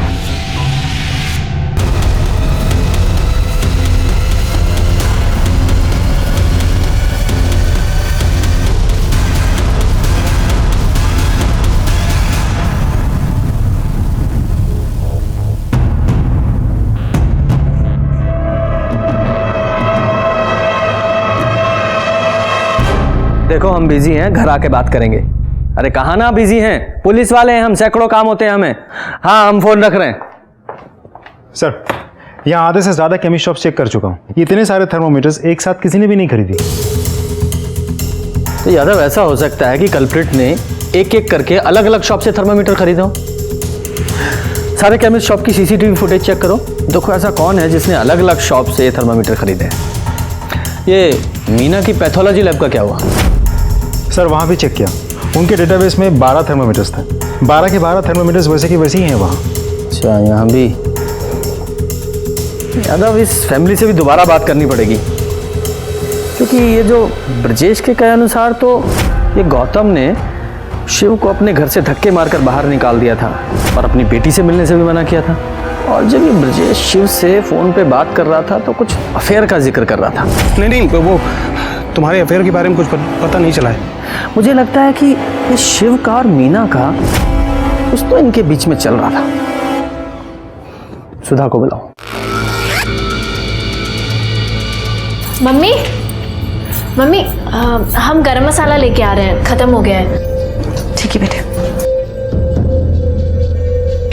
मम्मी, हम लैब जा रहे हैं। पर ये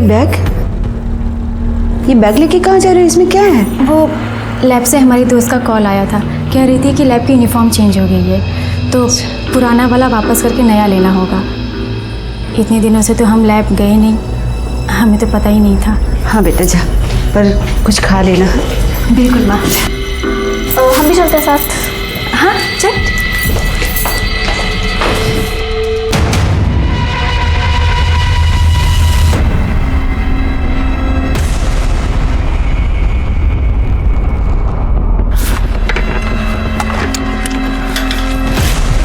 ये पकड़ो। हाँ, और फरीदाबाद चले जाओ, हमारे घर में आराम से रहो। यार हमें ये सब चीज़ें ठीक नहीं लग रहा है। अब दीदी से अभी भी बात कर सकते हैं ना। जीजा जी, दादी और सौरभ को प्रॉब्लम थी, अब तो वो रहे नहीं।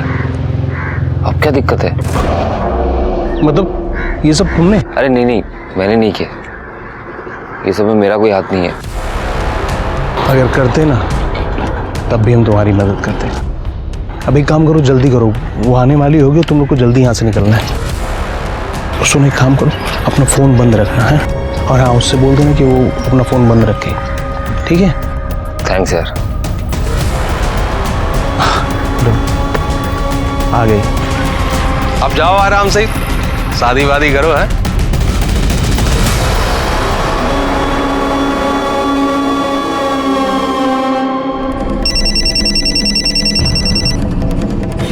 हेलो, ठीक है, हम अभी आते हैं। क्या छुपा रही हैं आप हमसे? ओ माफ कीजिए, पहले पानी पी लीजिए, फिर आराम से बात करेंगे। तो बताइए, क्या प्रॉब्लम थी आपके पति को आपके भाई से? कुछ खास नहीं था। कुछ खास नहीं था, लेकिन मामा का भांजी के साथ अफेयर कोई आम बात भी नहीं होती। ये शिव का मीना के साथ अफेयर चल रहा था ना, और ये बात आपके पति को पसंद नहीं थी, इसीलिए उन्होंने शिव को धक्के मारकर घर से बाहर निकाल दिया था। अब शिव को तो धक्के मारकर घर से बाहर निकाल दिया, लेकिन मीना के दिल से नहीं निकाल पाए, इसलिए मीना ने शायद सबको जहर दे दिया, है ना? नहीं, ये सब कुछ गलत है। देखिए, बच्चे लाख गलती करे पर माँ झूठ बोलती हुई अच्छी नहीं लगती। ये शिव का और मीना का अफेयर चल रहा है ना। हम अपनी दोनों बेटियों की कसम खा के कहते हैं, मीना का शिव के साथ कोई चक्कर नहीं था, कोई चक्कर नहीं था। आप जा सकते हैं। और ये मीना कहाँ है? वो तो काम पर गई है, अब सारा बोझ उसी के कंधों पर तो है।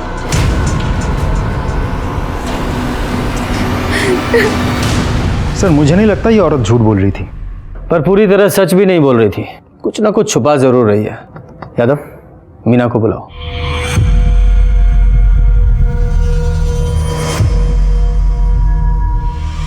हेलो सर, मीना का फ़ोन स्विच ऑफ है।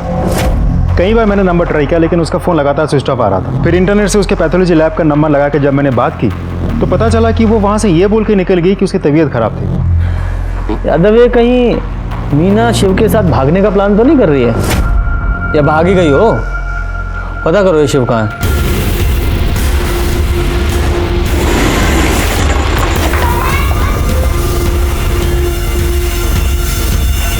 ताला लगा है? अरे भाई साहब सुनिए ना। जी साहब। ये शिव कहाँ है? करीब 2-3 घंटे पहले यहाँ से निकला था साहब, शायद जल्दी में था। सामान वामान साथ में लेके गया है क्या? हाँ साहब, एक छोटा बैग था शायद। हाँ यादव बोलो। सर शिव भी गायब है, उसे घर पे तो ताला लगा हुआ है। हाँ, दोनों साथ में ही होंगे। और अब तो मुझे पक्का यकीन है कि इन दोनों ने ही मिलकर खाने में जहर मिलाया था। यादव, ये शिव की घर की तलाशी का सर्च वारंट निकलवाओ।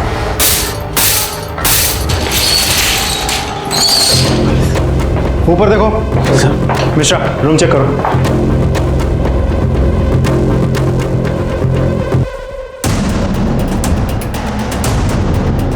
सर, ये 3 थर्मामीटर मिले।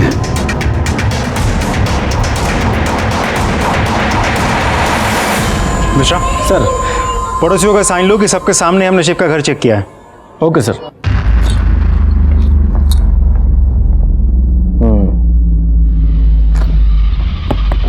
यादव, मेरा शक सही है। ये सब कुछ शिव ने ही किया है। उसी ने पूरी फैमिली को जहर दिया है। शिव और मीना एक दूसरे से प्यार करते हैं और गौतम इस सब के खिलाफ था क्योंकि शिव मीना का सगा मामा है। इसका मतलब सुधा ने हमसे झूठ बोला। हम अपनी दोनों बेटियों की कसम खा के कहते हैं मीना का शिव के साथ कोई चक्कर नहीं था। यादव, एक काम करो, सिविल ड्रेस में एक लेडी ऑफिसर को सुधा के घर के सामने तैनात करो और शिव और मीना की फोटो सर्कुलेट करो। अगर ये दोनों बाहर भागे हैं तो टोल जरूर क्रॉस करेंगे।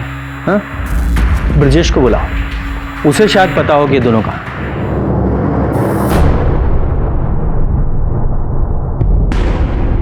सर मेल मुझे मिल गया है। हाँ। उसके कॉपी में आप सर, आपने बुलाया हमको?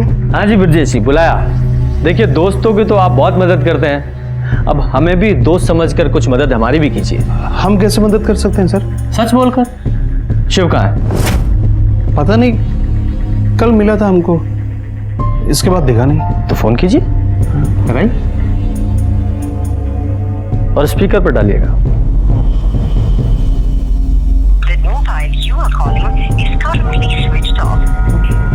बंद आ रहा है। जानता हूँ, क्योंकि वो मीना के साथ है।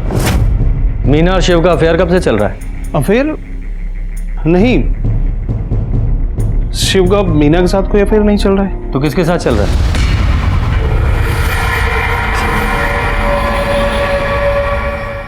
देख ब्रजेश, ऐसा है कि सर को ना प्यार से बात करने की आदत है, बड़ी अच्छी अच्छी ज्ञान की बातें करने की आदत है, और हाथ पैर तोड़ने की जो ड्यूटी है ना वो सर ने मुझे दे रखी है। जो कुछ भी जानता है सच सच बता दे, वरना तेरे हलक में हाथ डाल के ना मैं सच निकाल लूंगा। समझ में आया? ये सच बोल रहा है? मीना घर वापस आ गई है? शिव और मीना का शायद कोई अफेयर भी नहीं है, तो फिर किसके साथ है? ब्रजेश, ये शिव का दिव्या के साथ अफेयर है? जी।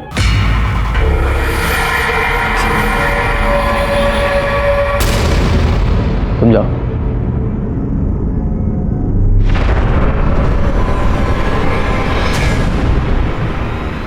यादव सर, इस सुधा और मीना को बुलाओ। जी सर। जब भी कभी समाज के नियमों से बनाई गई लक्ष्मण रेखा लांघी जाती है, कोई ना कोई अपराध जरूर होता है। दिव्या ने अपने सगे मामा से प्यार किया था और उनके इस रिश्ते को उनका समाज कभी स्वीकार नहीं कर सकता था।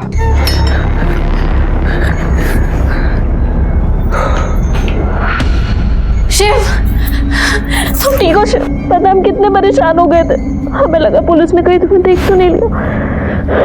हेलमेट पहन के गए थे कि कोई हमें ना देखे। खाना लेके आए, खा लो। I love you Shiv. Divya, ये सही नहीं है। हमें तुम्हारे घर वालों को जाके सब कुछ सच सच बता देना चाहिए। क्या बता देंगे? हाँ, कि तुमने हमारे प्यार के लिए हमारी दादी, पापा और भाई को जहर दे दिया। पुत्र को अपना। देखो शिव, देखो, हम जानते हैं हमारा साथ ज्यादा दिन के लिए नहीं है, एक ना एक दिन पुलिस हमें पकड़ लेगी, पर शिव, हम जितने दिन साथ हैं, हम सिर्फ तुम्हें प्यार करना चाहते हैं, बहुत प्यार। पागल हो गई हो? हाँ, हम पागल हो गए। पर अगर प्यार में पागल नहीं हुए तो खाक प्यार किया। खाना खा लो। हमने आपसे कोई झूठ नहीं बोला, आपने हमसे पूछा कि मीना का शिव के साथ कुछ चल रहा है, तो हमने कहा नहीं। अगर आपने दिव्या के बारे में पूछा होता तो उसका जवाब कुछ और होता। हम 2 बहनें थी। हमारे माँ बाप ने बहुत व्रत उपवास किए, बहुत मन्नतें मांगी, तब जाके उन्हें बेटा हुआ, Shiv. I love you Shiv. हम तुम्हारे बिना 1 मिनट नहीं रह सकते। शिव! शिव, तुम्हें शर्म नाम की कोई चीज है क्या नहीं? अरे ये तुम्हारी भांजी है। मम्मी प्लीज, आप शिव को कुछ मत कहिए। हम उससे प्यार करते हैं और शादी करना चाहते हैं। तुझे कोई लाज शर्म नाम की चीज है कि नहीं? ये क्या अनाप शनाप बक रही है तू? अरे ये तेरा मामा है, वो भी सगा। और हमारे पति को जब पता चला तो दिमाग चल गया इसका। तुमको कोई नहीं लगाने के लिए। अम्मा, आज हम इनका इश्क ना, इसका भूत उतार देंगे इनके माथे से, सबक सिखा देंगे। पापा आपको जितना मारने में मार लीजिए, पर हम प्यार करते हैं शिव से और उसी से शादी करेंगे, वरना हम अपनी जान दे देंगे। तुमको जरा सी भी शर्म नहीं आई अपनी ही सगी भांजी के साथ ऐसा करते हुए? जिया जी, हमने कुछ नहीं किया। दिव्या हमसे प्यार करती है और हमें भी इसमें कुछ गलत नहीं लगता। अरे तुम तो आज भी ही गलत हो, तो तुमको गलत क्या लगेगा इसमें? निकल। जीजा जी, अरे बात तो सुनिए जीजा जी। क्या बात क्या सुनेगा? निकल। तो मीना जी, आप कहाँ थी? मतलब लैब के बाद आप कहाँ चली गई थी? कैसे गायब? जी, माँ ने कहा था। हाँ सर, हमने ही मीना को फोन किया था। हमारी बात सुनो, क्योंकि हम जानते थे कि आप इससे मिलकर बहुत सारे सवाल करेंगे, इसलिए हमने इसे घर बुला लिया। तो दिव्या कब गई थी? सुबह ही गई थी जब मीना काम पर निकली थी। वो लैब से हमारी दोस्त का कॉल आया था, कह रही थी कि लैब की यूनिफॉर्म चेंज हो गई है, तो पुराना वाला वापस करके नया लेना होगा। हम भी चलते हैं साथ। हाँ चल। तूने तो कहा था ना कि बैग में यूनिफॉर्म है, इसका मतलब उसमें दिव्या के कपड़े थे, उसे तूने भगाया। हमने भगाया दिव्या को, क्योंकि हम जानते हैं प्यार क्या होता है और प्यार छूट जाने पे कैसा लगता है, ये भी हम जानते हैं। हम अल्ताफ से कितना प्यार करते थे, लेकिन आप लोगों ने क्या किया? आपने, दादी ने, पापा ने हमारी शादी नहीं होने दी ना उससे, सिर्फ इसलिए क्योंकि वो किसी दूसरे धर्म का था। हमारा प्यार अधूरा रह गया माँ, इसीलिए हमने अपनी बहन का प्यार पूरा किया। कम से कम अब तो हमारी बहन खुश रहेगी। जब शिव ने अपने प्यार के लिए इतना सब कुछ किया, तो बिरयानी में जहर भी उसी ने मिलाया होगा। नहीं, ये बिल्कुल गलत है। शिव ने हमें बताया था कि उसे ऐसा कुछ नहीं।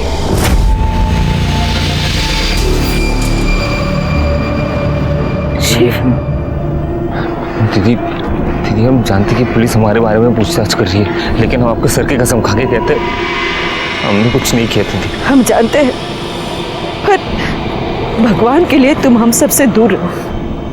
तुम्हारे और दिव्या के बारे में अगर लोगों को पता चल गया ना, तो बहुत बदनामी होगी। अगर शिव ने नहीं किया तो दिव्या ने किया होगा। दिव्या ने बिरयानी में जहर मिलाया, दोनों की मिली भगत थी, दोनों ने पूरी फैमिली का मर्डर प्लान किया था।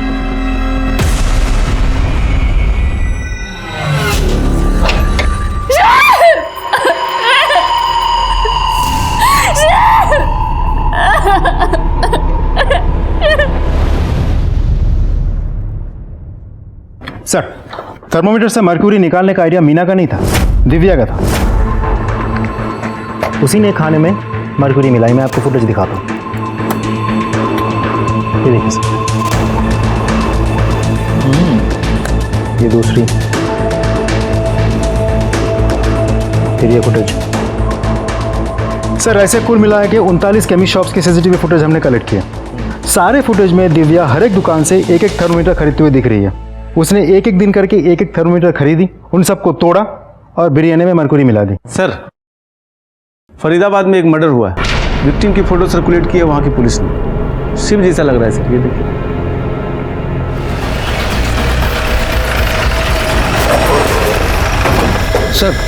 सर, आप लोगों ने जिस लड़के का फोटो सर्कुलेट किया था वो यही है, इसीलिए मैंने तुरंत आपको इन्फॉर्म किया।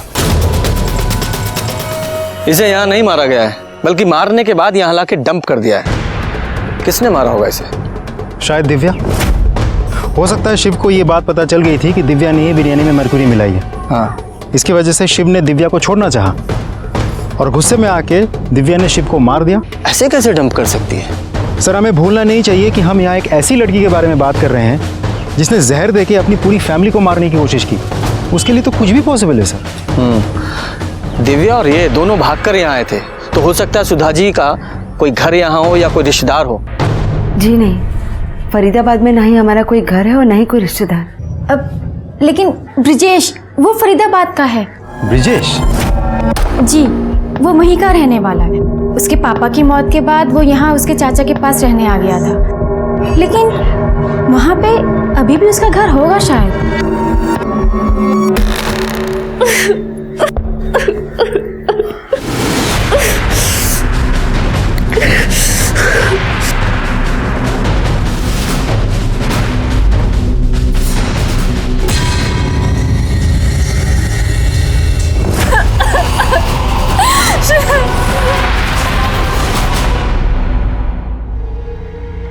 क्या हुआ?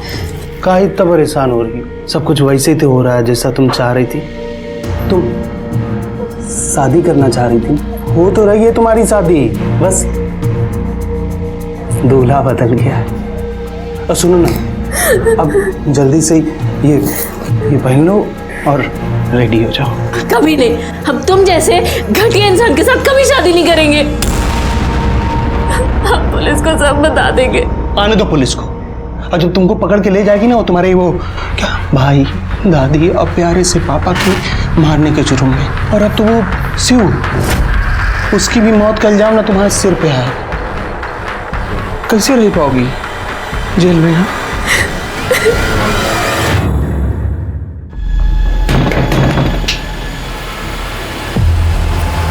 ब्रिजेश कहाँ है? बाहर गया है कहीं। उसकी बाइक तो यही है। झूठ मत बोलिए, सच सच बोलिए, ब्रिजेश है कहाँ? झूठ नहीं बोल रही हूँ मैं, अपने चाचा की कार लेके फरीदाबाद गया है, घर है हमारा वहाँ। अच्छा, एड्रेस दीजिए।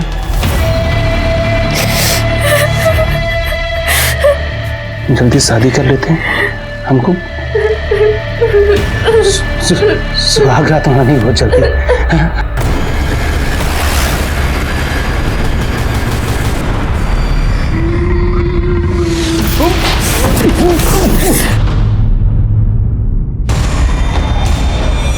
हाँ, गाड़ी का नंबर नोट करो, UP 14K 3490 सिल्वर डिजायर। अगर मुझे अपनी जान नहीं बना सकती हो ना तो मत बनाओ, लेकिन एक रात के लिए मेरी। हमसे शिव से प्यार करते और हमेशा करते रहेंगे। हमने तुम्हारे कहने पे अपने परिवार को जहर दिया, शिव के साथ रहने के लिए, तुम्हारे साथ नहीं। हमने कभी तुम्हें इस नजर से नहीं देखा और अब तो तुमसे नफरत करते हैं, नफरत।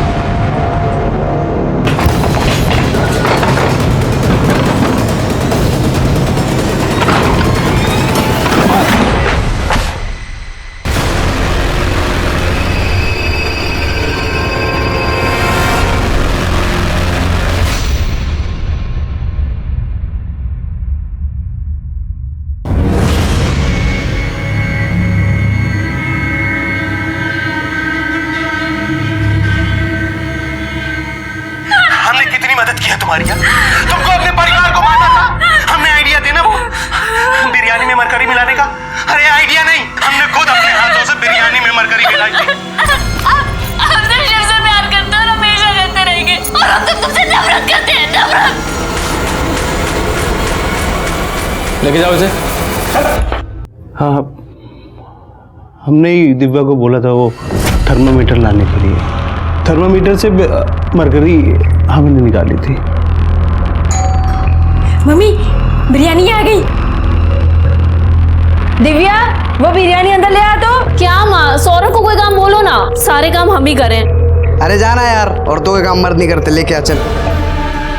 दिव्या ने तो गांधारी की तरह आंखों पे पट्टी बांध रखी थी। उसने तो ये भी नहीं देखा जिस परिवार को वो जहर दे रही है उसे कितना प्यार करता है।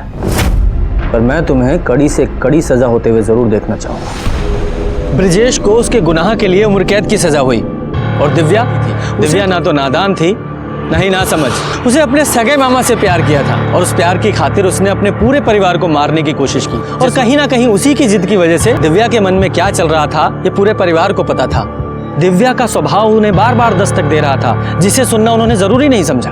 गलत इंसान से या गलत रिश्ते से बंधने की कोशिश हमें गलत रास्ते पर ले जाती है, जिसका अंजाम बहुत ही बुरा होता है। इसी के साथ ही मैं सीनियर इंस्पेक्टर रंजीत ठाकुर आपसे विदा लेता हूँ। फिर मिलूंगा एक नए केस के साथ। सतर्क रहिए और देखते रहिए क्राइम पेट्रोल दस्तक। मकसद बताना नहीं, बचाना है। जय हिंद। क्राइम पेट्रोल के और भी दिलचस्प कहानी देखने के लिए हमारे चैनल को सब्सक्राइब करें और बेल आइकॉन दबाना न भूलें।